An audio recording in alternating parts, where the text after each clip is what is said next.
Hello बच्चों, नमस्कार। स्वागत है आपका अपने परिवार अंकित एजुकेशन अड्डा पर। आज हम बात करने वाले हैं आपके RRB NTPC, RRB group D, RPF और एएलपी के महत्वपूर्ण प्रश्नों के बारे में। आज ये हमारा 89वां सेट है। इससे पहले हमने 88 सेट कवर किए हैं। अगर आपने नहीं देखे हैं तो प्लेलिस्ट में जाकर देख सकते हैं। वो गलती से पिछले सेट में हमने सेट का नाम है वो 89 ही रख दिया है, तो आप मैनेज कर लीजिए। ये वो 88 नंबर का सेट था, ये हमारा 89वां सेट है। तो इसमें आज हम टाइम एंड वर्क के बहुत ही महत्वपूर्ण प्रश्नों को करने वाले हैं। लिखा है, पारस एक काम का 40% 8 दिनों में पूरा कर सकता है, जबकि दीप्ति और पारस मिलकर एक काम का 10% एक दिन में पूरा कर सकते हैं। काम को पूरा करने के लिए अकेले दीप्ति द्वारा लिया गया समय ज्ञात करें। देखो, सबसे पहले क्या है, आपका पी के बारे में बोला गया है। सबसे पहले आपको बता दें, पारस के बारे में बोला गया है। पारस 40% 8 दिन में काम करता है, यानी कि जो 8 दिन में काम करता है वो कितना 40% वर्क करता है। अगर हम पूरा काम करवाएंगे 100%, तो कितने दिन में करेगा देखेंगे। देखो यहाँ पर 8 एकम 8, 8 पंचे 40, 5 एकम 5, 5 से 20 पंचे 100। तो हमें पता चल गया जो पी करेगा वो 20 दिन में पूरा काम कर लेगा। ठीक है। फिर बोला गया है जो पारस और दीप्ति हैं दोनों मिलकर कितना परसेंट, 10% कार्य एक दिन में करते हैं। यानी कि एक दिन में काम कितना कर रहे हैं, 10%। अगर टोटल काम करवाना हो तो 100 का गुणा करना पड़ेगा, तो एक जीरो से एक जीरो कट जाएगा। अब हमें पता चल गया कि पारस और दीप्ति मिलाकर उसी काम को पूरा 10 दिन में कवर कर लेंगे। ठीक है।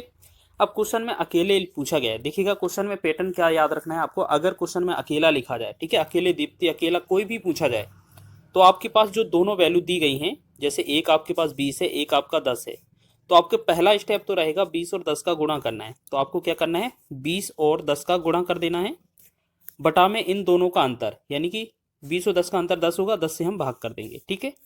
तो 10 से 10 कट जाएगा, तो ये कितना बनेगा, 20 दिन। तो 20 दिन जो होगा इसका राइट आंसर हो जाएगा, 20 डेज। ऑप्शन नंबर आपका डी इसका राइट आंसर हो जाएगा। ठीक है। ये आपके आरआरबी एनटीपीसी के सीवीटी 2 स्टेज सेकंड में पूछा गया था। ये लेटेस्ट प्रश्न है। ठीक है। क्वेश्चन अच्छा लगा है, चलिए आगे बढ़े अगले क्वेश्चन की ओर। क्वेश्चन में लिखा है, नमिता अकेले किसी कार्य का 33 सही 1/3% भाग 16 दिन में पूरा करती है, और शेष कार्य बॉबी द्वारा अकेले पूरा किया जाता है। संपूर्ण कार्य कुल 28 दिन में पूर्ण होता है। तो नमिता और बॉबी एक साथ कार्य करते हुए मूल कार्य का 11/16 भाग कितने दिन में पूरा करेंगे। ठीक है। तो आपको याद रखना है क्वेश्चन में क्या बोला गया है। जो पहले नमिता है, नमिता को एन लिख लेते हैं। एन जो कार्य करती है 16 दिन में काम करती है, कितना, 33 सही 1/3%। इसकी 33 सही 1/3% की फ्रैक्शन कितना होता है, 1/3। यानी कि एक काम करती है 16 दिन में। अगर हम टोटल पूछेंगे तो 3 से गुणा कर देंगे, तो ये वो हो जाएगा 48 दिन। ठीक है। बॉबी के द्वारा शेष कार्य कितना बताना है, शेष कार्य बॉबी के द्वारा, तो बी लिखेंगे यहाँ पर। आप एक बात बताइए, यहाँ पर लिखा है संपूर्ण कार्य 28 दिन में होना है, जैसे 28 दिन में से 16 दिन तो लगा लिए नमिता ने, तो बचे कुचे जो 16 में से 12 दिन होंगे वो कौन लगाएगा, बॉबी।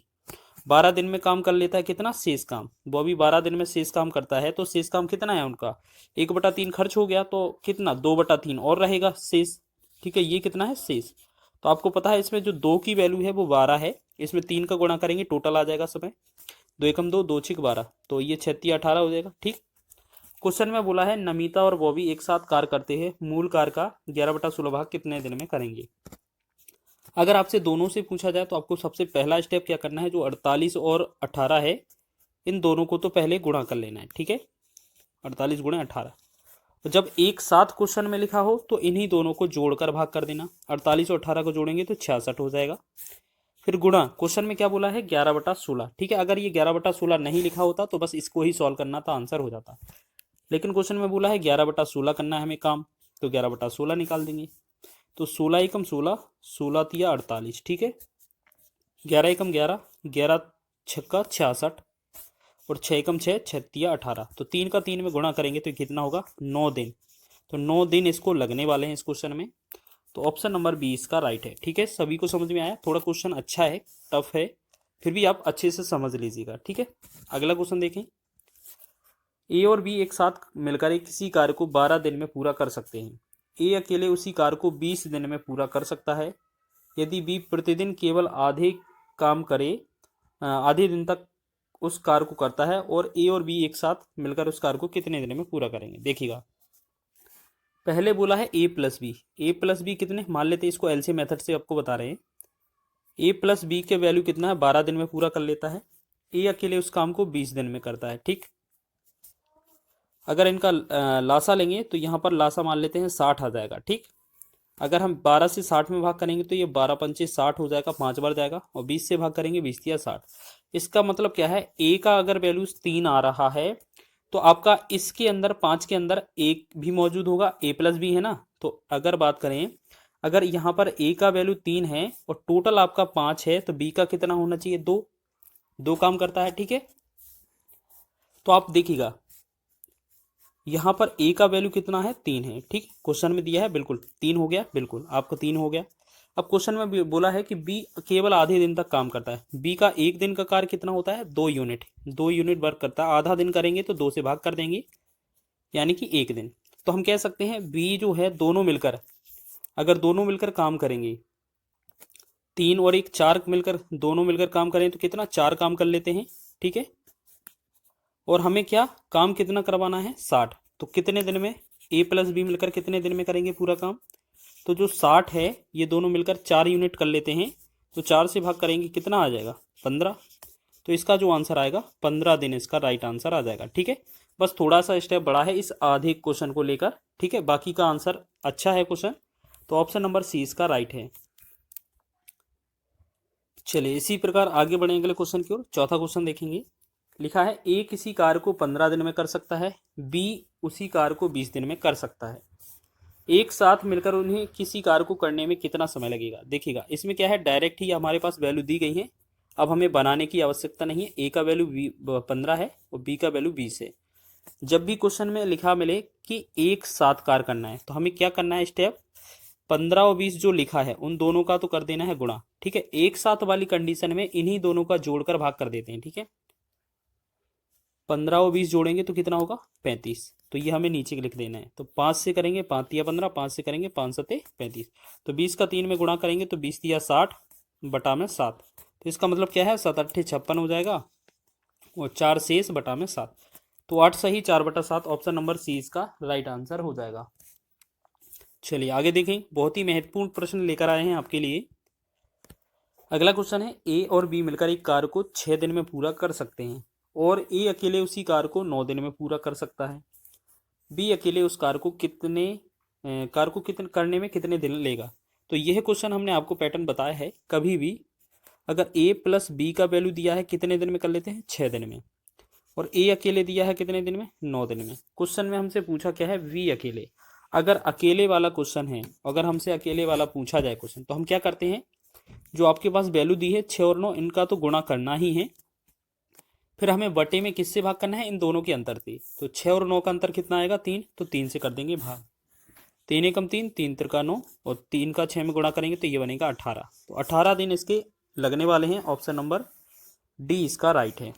ठीक है, एक क्वेश्चन और लेकर आए हैं, साथ ही साथ ये बारी बारी से लेकर है एकांतर क्रम में। ए और बी अकेले किसी कार्य को क्रमशः 30 दिन और 40 दिन में कर सकते हैं। यदि वे एकांतर दिनों में कार्य करते हैं और पहले दिन बी कार्य शुरू करता है तो कार्य कितने दिन में पूरा होगा। तो आपको क्या याद रखना है, देखिएगा, पहले तो आपका ए है, ए कितने दिन में करता है, 30 दिन में। फिर आपका बी है, तो वो कितने दिन में करता है, 40 दिन में। इन दोनों का अगर एलसीएम लेंगे तो कितना आएगा, 120। 120 आ जाएगा। अब 30 से 120 में भाग करेंगे तो ये 30 4 बार जाएगा। ठीक है, 40 से भाग करेंगे तो ये 3 बार जाएगा। ठीक है, तो पहले मान लेते हैं पहले दिन बी ने काम किया, फिर ए ने काम किया, फिर बी ने काम किया, फिर ए ने। इसका मतलब क्या है, ये रिपीट होते जाएंगे, सिर्फ एक और एक 2 दिन का, यानी कि बी और ए का 2 दिन का काम निकाल लें। पहले दिन बी, दूसरे दिन ए, बस पहले दिन बी ने काम किया 3 यूनिट काम कर लिया, उसके बाद ए ने काम किया 4 यूनिट काम कर लिया। कहने का मतलब पहले दिन दूसरे दिन यानी कि 2 दिन, अगर 2 दिन का बात की जाए 2 दिन में, तो 3 और 4 कितना, टोटल कितना, 7 यूनिट। 7 यूनिट काम कर लेते हैं वो कितने दिन में, 2 दिन में। ठीक है, अब हमें काम कितना करवाना है, 120 यूनिट। तो आपको क्या करना है, इस 7 में ऐसी संख्या का गुणा करना है कि या तो आपका 120 आ जाए या उसके करीब आ जाए। ठीक है, तो एक काम करते हैं, 7 में अगर आप 17 से गुणा कर दें तो जितना गुणा इस तरफ किया है 17 का 17 सत्ते 119 हो जाता है, ठीक है, 119 यूनिट। तो इस तरफ भी हमें क्या करना पड़ेगा, 17 से ही गुणा करना पड़ेगा, ठीक है। तो इसमें भी हमें क्या है 17 से गुणा कर देंगे इस वाले में, तो 17 दूना कितना होगा 34। तो हमें क्या है 100 यूनिट 119 यूनिट काम करने के लिए 34 दिन लग गए हमारे, ठीक है। अब हमारे पास दो ऑप्शन है 34 34 वाले, तो दो ऑप्शन तो गलत हो ही गए। अब क्वेश्चन में बोला गया था कि 20 से शुरू होता है, तो जो 120 यूनिट में 119 यूनिट खर्च हो गए, तो शेष कितना बचा है, अभी 1 यूनिट और बचा है। तो सबसे पहले कौन करेगा, बोला गया है कि पहले दिन बी कार्य शुरू करता है। तो बी का जो कार्य क्षमता है एक दिन का कार्य कितना है 3 है, तो बटा में क्या आएगा 3 आएगा, ठीक है। तो ये हमारा कौन सा सही हो जाएगा, 34 सही 1/3, आपका ऑप्शन नंबर सी इसका राइट आंसर हो जाएगा, ठीक है। तो यह हमारा आंसर है, चलिए इसका याद हो गया। तो ये हमारा आंसर है। इस तरीके के क्वेश्चन आपके एग्जाम में बहुत बनते हैं, आपका रेलवे के हर एग्जाम में पूछा जाता है, और सभी क्वेश्चन बेहतरीन हैं, आपके एग्जाम की लेवल के हैं जो आपके एग्जाम में पूछे जाने वाले हैं। वीडियो अच्छा लगा है तो वीडियो को लाइक करें, शेयर करें, चैनल पर नए हैं तो चैनल को सब्सक्राइब कर लें, आसानी से आंसर आ जाएगा। लिखा है क्वेश्चन, एक वस्तु की बिक्री पर आरंभिक प्रतिशत लाभ 74% था, यदि वस्तु का क्रय मूल्य 50% बढ़ जाता है लेकिन विक्रय मूल्य वही रहता है, तो नया प्रतिशत लाभ ज्ञात कीजिए। देखिएगा इस तरीके का क्वेश्चन हो तो सबसे पहले हमें क्या करना है, आपको समझना है। सबसे पहले हमें क्या करना है, मान लेते हैं क्रय मूल्य क्या है हमारा 100 है, ठीक है। इसे हम सबसे पहले क्या है सीपी का मान लेते हैं, इसे हम सीपी कहेंगे, तो क्रय मूल्य हमारा 100 है, ठीक है। बोला गया है आरंभिक प्रतिशत लाभ कितना है 74 है। अगर हम बात करेंगे इस पर, अगर 74% लाभ निकालना है, अगर 74% लाभ निकालना है 74%, तो ये जो वैल्यू होगा 74% जोड़ देंगे, यानी कि 174 हो जाएगा। तो ये क्या बन जाएगा हमारा विक्रय मूल्य बन जाएगा, ठीक है। विक्रय मूल्य कितना हो जाएगा 174।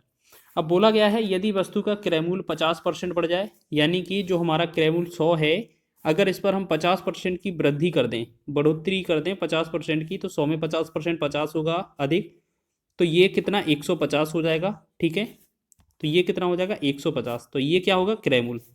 फिर बोला गया है विक्रय मूल्य वही रहे, यानी कि 174 ही रहे विक्रय मूल्य, लेकिन क्रय मूल्य हमारा कितना 150 आ गया। अब बोला है कि नया प्रतिशत लाभ ज्ञात कीजिए। अब एक बात बताएं आपको, 150 से 174 में कितने का डिफरेंस लग रहा है आपको 24 रुपए का, यानी कि 24 रुपए का लाभ होगा। तो ये तो आपका लाभ आया है किसमें, रुपए में। अब आपको परसेंट में आंसर देना है, तो परसेंटेज लाभ देखेंगे, प्रॉफिट परसेंट कैसे निकलेगा, जो भी लाभ मिला है ऊपर लिखेंगे 24 बटा में क्रय मूल्य लिखा जाता है, तो आपको पता है कितना लिखा है 150 क्रय मूल्य है, 150 लिखेंगे, गुणा में लगा देंगे 100, ठीक है। 1 0 से 1 0, 5 दूना 10, 5 तिया 15, और 3 एकम 3, 3 से 63 24, 8 का 2 में गुणा करेंगे तो ये बनेगा 16। 16% इस क्वेश्चन का राइट आंसर होगा, ठीक है। तो इसका राइट आंसर होगा आपका ऑप्शन नंबर बी। तो सभी को समझ में आया, क्वेश्चन आसान है, बस आपको लगा लेना है इस तरीके से अगर क्वेश्चन बने। ये आपका स्टेज सेकंड में पूछा गया था CBT 2 में, ठीक है। चलिए आगे बढ़ें अगले क्वेश्चन की ओर।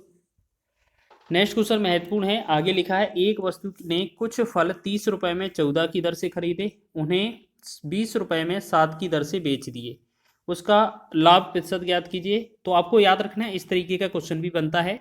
तो ये क्या है आपका रुपए और वस्तु का कॉन्सेप्ट। तो आपको एक तरफ क्या है रुपए लिख लेना है, एक तरफ आपको वस्तु लिख लेना है, ठीक है।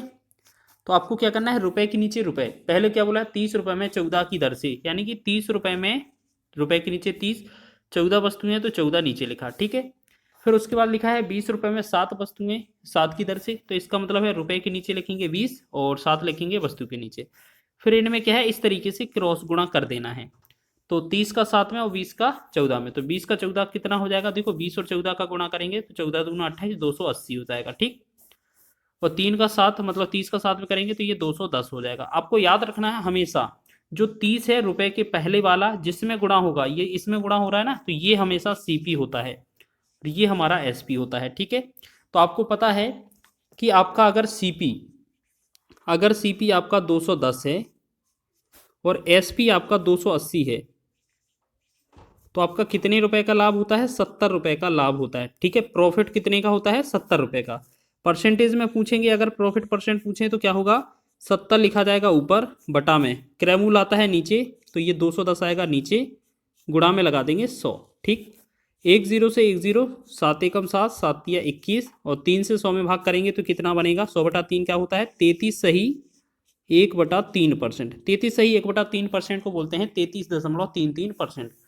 तो ऑप्शन नंबर बी इसका राइट है। इसका आंसर होगा ऑप्शन नंबर बी। रुपए वस्तु वाला कॉन्सेप्ट बहुत पूछा जाता है एग्जाम में, आप याद रखिएगा, इस तरीके से क्वेश्चन बन सकता है। चलिए आगे बढ़े अगले क्वेश्चन की ओर। अगला क्वेश्चन देखिएगा, लिखा है एक व्यक्ति एक सोफे को एक निश्चित मूल्य पर बेचता है। यदि वह इस सोफे को इस मूल्य के 60% में बेचे तो उसे 20% की हानि होगी। सोफे को मूल विक्रय मूल्य पर बेचने पर कितने प्रतिशत का लाभ होगा? ठीक है।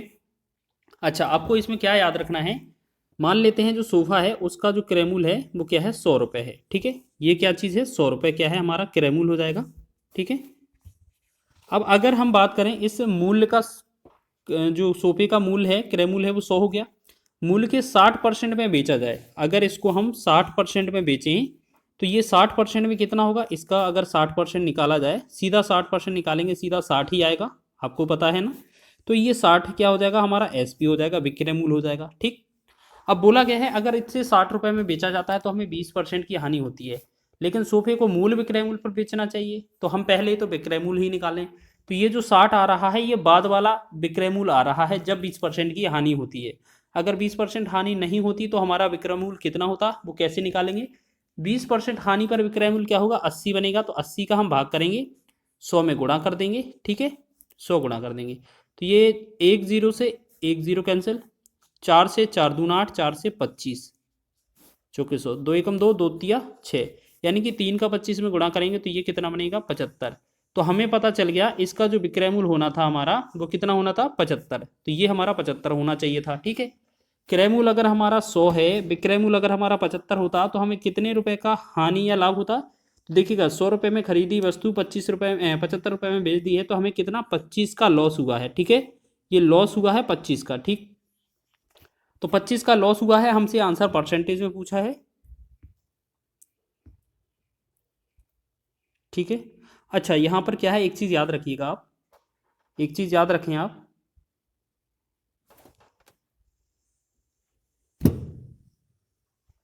एक सेकंड, थोड़ा मिस्टेक हुआ है, इसे एरर इरेज करेंगे, दोबारा लिखेंगे, इसको सॉल्व करेंगे। इसमें क्या है, इसमें विक्रय मूल्य नहीं, क्रय मूल्य नहीं, विक्रय मूल्य मानना पड़ेगा। देखो ऐसे समझ लें, आपका जो 100 है उसे मान लेते हैं विक्रय मूल्य है इस बार। ठीक है, एसपी है हमारा 100। अगर इसका हम 60% बेचें, अगर इसको हम 60% पर बेचें तो ये कितने का बेचा जाना चाहिए? 60 पर। ठीक है, 60 पर बेचा जाएगा तो ये 60 क्या है हमारा? ये भी एसपी है। बोला गया अगर इस पर हमें 20% की हानि होती है तो हम 20 का मतलब 80 से भाग करेंगे और 100 से गुणा कर देंगे, तो ये 100% का मतलब क्रय मूल्य निकल आएगा। तो 10 से 10 कट गया, 4 दूना 8, 4 से 25 चौके 100, और 2 एकम 2, 2 से 2 तिया 6, यानी कि 25 तिया 75। तो ये क्या हमारा बनेगा? 75। 75 बनेगा सीपी, ये हमारा क्रय मूल्य होगा 75। ठीक है, वो गलती से हो गया था विक्रय मूल्य, ठीक है, उल्टा कर दिया था हमने। तो ये क्या है हमारा? क्रय मूल्य कितना है? 75 है, और विक्रय मूल्य कितना है? 100 है। ठीक, तो अब आपको बताना है यहाँ पर कितने रुपए का लाभ हुआ है। अगर 75 की खरीदी हुई वस्तु 100 में बेच दी जाती है तो हमें 25 रुपए का प्रॉफिट होता है। ठीक है, प्रॉफिट होता है। किया वही है, बस हमने क्या है उल्टा वैल्यू लिख दिया था, आप यह समझ लीजिए। यहाँ पर क्या है? 25% का लाभ होता है, मतलब 25 रुपए का लाभ होता है। अब देखिएगा, 25 लिखेंगे ऊपर प्रॉफिट में, और हमेशा क्रय मूल्य लिखा जाता है नीचे, तो क्रय मूल्य कितना है? 75 है, 75 लिखेंगे नीचे और गुणा में लगा देंगे 100। 25 से कम 25, 25 दिया 75, और ये 100/3 बनेगा। 100/3 को क्या लिखा जाता है? 33 सही 1/3, ये परसेंट हमारा लाभ हो जाएगा। ठीक है, क्वेश्चन को करना वैसे ही था, बस थोड़ा लैंग्वेज अलग लिखा गया था, इस वजह से ये थोड़ा गलत हो रहा था। ठीक है, तो ये हमारा बी ऑप्शन इसका राइट है। आगे बढ़े, अगले क्वेश्चन को देखेंगे। अगला क्वेश्चन देखिएगा, क्वेश्चन में क्या लिखा है। एक डीलर अपने माल को क्रय मूल्य पर बेचने का दावा करता है, लेकिन वह जिस 1 केजी के वाट का उपयोग करता है उसका वास्तविक वजन 800 ग्राम है। उसका होने वाला प्रतिशत लाभ ज्ञात कीजिए। आप एक बात समझिए कि उसको 1 केजी का मतलब कितना है? 1000 ग्राम। 1000 ग्राम बेचना था, मतलब बेचना था, लेकिन वो कितना का प्रयोग कर रहा है? 800 ग्राम का। ठीक है, 800 ग्राम का प्रयोग कर रहा है। तो इसका मतलब क्या है, अगर उसे वास्तविक वजन कितना दिया गया? 800, लेकिन होना कितना चाहिए था? 1000। तो यहाँ पर कितने की त्रुटि की गई? 200 की त्रुटि की गई है। ठीक है, तो परसेंटेज लाभ में क्या करना चाहिए? जो त्रुटि आती है वो ऊपर लिखा जाता है। ठीक है, जो तोला गया वजन होता है उसको नीचे, तो 800 ग्राम तोला गया है तो ये नीचे लिखेंगे, और गुणा में लगा देते हैं 100। ठीक है, 2 जीरो से हमारा 2 जीरो कैंसिल हो जाएगा, 8 एकम 8, से 8 दूना 16, 8 पंच 40। तो ये कहेंगे हम कि 25% का ये लाभ हो रहा है। तो ऑप्शन नंबर ए इसका राइट है। ठीक है, ये कई बार एग्जाम में ये दुकानदार पर आधारित भी पूछा जाता है, बेईमान दुकानदार पर आधारित। एक क्वेश्चन है अगला, देखें, एक मेज को और एक झूला प्रत्येक को 9,936 रुपए में बेचा गया है। मेज को 8% के लाभ पर, झूले को 8% की हानि पर बेचा गया। तो पूरे लेन देन में लाभ या हानि प्रतिशत ज्ञात कीजिए। ठीक है, देखो अगर इस तरीके से क्वेश्चन लिखा हो कि प्रत्येक का 936 में बेचा गया है, यानी कि प्रत्येक एक मेज या झूला कुछ भी लिखा हो, बस एसपी क्या लिखा होना चाहिए, समान। विक्रय मूल्य अगर समान है आपका और एक पर लाभ एक पर हानि दोनों सेम होती है, तो हमें क्या करना है, जो 8% लाभ 8% हानि है, इन दोनों का गुणा करेंगे। 8 8 का गुणा करेंगे, कितना होगा, 64। और पीछे से 2 अंक बाद दशमलव लगा देंगे, तो 64 में हम क्या, यहाँ पर ही लगा देंगे। ठीक है, तो 64 में हम पीछे से 2 अंक गिनेंगे तो 64 पर ही आ जाएगा। तो ये 0.64% की ये क्या आएगी, हमेशा हानि आएगी। ठीक है, आपको याद रखना है। कई सारे तरीके हैं, आप x² बटा में 100 भी लिख सकते हैं, जहां पर जो x होगा वो हमारा 8% हो जाएगा। ठीक है, तो इस तरीके से भी हम लगा सकते हैं, x जो होगा 8 हो जाएगा, परसेंट लिखने की आवश्यकता नहीं है। तो इससे भी लगाएंगे तब भी आंसर हमारा यही आएगा। तो ये हमारा 0.64 हानि हो जाएगी। ठीक है, ये परसेंट आंसर हो जाएगा। तो आपको याद रखना, जो भी परसेंट दिया हो सेम दिया है, एक पर लाभ एक पर हानि, तो उन दोनों का गुणा कर देना, पीछे से 2 दशमलव बाद अंक पर 2 अंक बाद दशमलव लगा देना, वही आंसर हो जाएगा, हमेशा हानि वाला। एक क्वेश्चन और है, देखिएगा लास्ट में लिखा है 9 वस्तुओं का विक्रय मूल्य 15 वस्तुओं के क्रय मूल्य के बराबर है, इस लेन देन में निम्न में से क्या हुआ है। देखिएगा 9 वस्तुओं का विक्रय मूल्य देखेंगे, देखो 9 वस्तुओं का विक्रय मूल्य मतलब 9 गुणे में एसपी बराबर कितना है, 15 वस्तुओं का क्रय मूल्य मतलब 15 गुणे में सीपी। तो हमारा एसपी था, एसपी ही लिखेंगे, बटा में ये सीपी इसके नीचे आ जाएगा, बराबर में 15 का 15 लिखेंगे, 9 इसके नीचे चला जाएगा। तो देखिएगा क्रय मूल्य 9 है और विक्रय मूल्य 15 है, तो हमने देखा कितने रुपए का लाभ हो रहा है, यहाँ पर 6 रुपए का, क्योंकि 9 से 6 15 हो जाएगा, 6 रुपए का प्रॉफिट हो रहा है। अब प्रॉफिट परसेंटेज पूछा जाएगा तो हमें क्या करना है, प्रॉफिट को हमें ऊपर लिख लेना है 6, बटा में क्रय मूल्य लिखेंगे, क्रय मूल्य हमेशा लिखा जाता है नीचे, 9 लिखेंगे नीचे, गुणा में लिखेंगे 100। 3 तिरका 9, 3 दूना 6 और 2 का 100 में गुणा करेंगे तो ये बनेगा 200 बटा में 3।